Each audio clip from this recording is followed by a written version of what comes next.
Okay, so buckle up, everyone, because today we are diving deep into a battle brewing. Yeah, a battle that could reshape the future of work as we know it. We're talking about the legal fights surrounding Uber and Lyft. Those apps you use to get a ride across town or maybe even, thought about driving for. Exactly. And these cases, they aren't just about ride sharing. Right, they are about, like, the whole gig economy. Yeah, the very definition of what it means to be a worker in the 21st century. And, like, billions of dollars are at stake. Yeah, not to mention, like, the cost of your next ride. So the central question in all of this is, are rideshare drivers independent contractors, as, Uber and Lyft insist? Or are they employees? And if courts decide they're employees, well, the impact could be huge. Huge. Like, think about it. Yeah. This could set a precedent for any worker out there who's essentially managed by an algorithm. Yeah, any app-based worker. Delivery drivers, freelance writers, you name it. So right now, Uber and Lyft, they classify their drivers as independent contractors. And that helps them keep costs down. Right. No benefits to pay, no minimum wage to worry about. But that's precisely what's triggering all these lawsuits. Yeah, I mean, look, the current setup, it allows companies like Uber and Lyft to grow super fast. Yeah, to be really flexible, you Right. know, adapt to changes in the market. But for drivers, it's a different story. Yeah. I mean, you're talking about long hours with no safety net. Right. No health insurance, no paid time off. Hmm. And, we've been digging through a ton of accounts from drivers. Oh, yeah.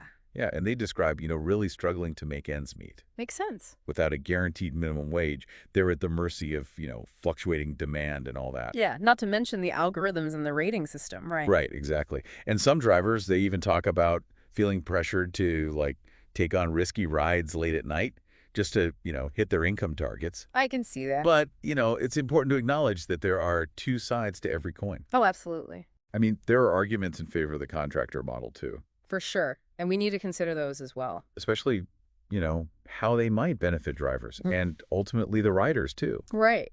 Because for drivers, the big selling point of the contractor model is that flexibility. Yeah, being your own boss, setting your own hours. Exactly. And proponents of this model, they argue that forcing companies to reclassify drivers as employees, that would actually harm drivers. Like less flexibility, fewer jobs overall. Yeah. And they say that would inevitably impact riders too. Think about it. If Uber suddenly has to provide benefits and minimum wage to all its drivers, well, those costs, they got to go somewhere. Yeah, they probably get passed on to us, the riders. Your average ride could easily jump by 20, 30%, maybe even more. So you've been poring over all these court documents and legal analyses. Yeah, trying to make sense of it all. What's, like, the main argument that seems to be swaying judges towards reclassifying drivers? Well, one of the most compelling arguments revolves around control. Control. Yeah.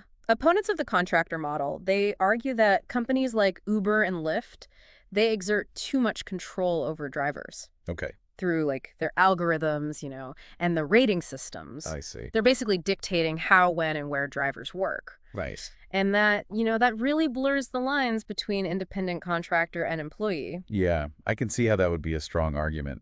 But haven't there been, like, attempts to find some sort of middle ground? Yeah, there have. And that's where Proposition 22 comes in. Ah, yes. Mm-hmm. Proposition 22. So this was a ballot measure here in California, Right. and it aimed to create, well, kind of a hybrid model. Interesting. It allowed companies to keep classifying drivers as contractors, Eh, but it required them to offer some limited benefits like accident insurance mhm.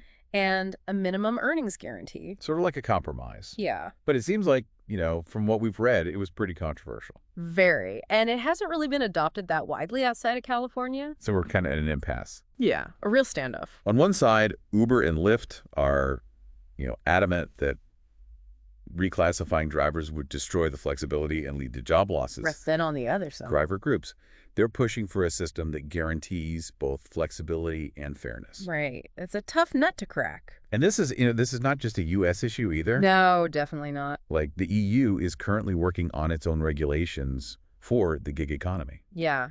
And what happens here in the U.S. with these Uber and Lyft cases, it could have global implications. Exactly. It could influence policymakers around the world. Definitely. So, it seems like the outcome of these lawsuits could be a pivotal moment, not just for the gig economy, but for the future of work itself. Yeah, for all of us, really. Absolutely. So we want to hear from you, the listeners. What are your thoughts on this whole debate? Yeah, jump into the comments and let us know.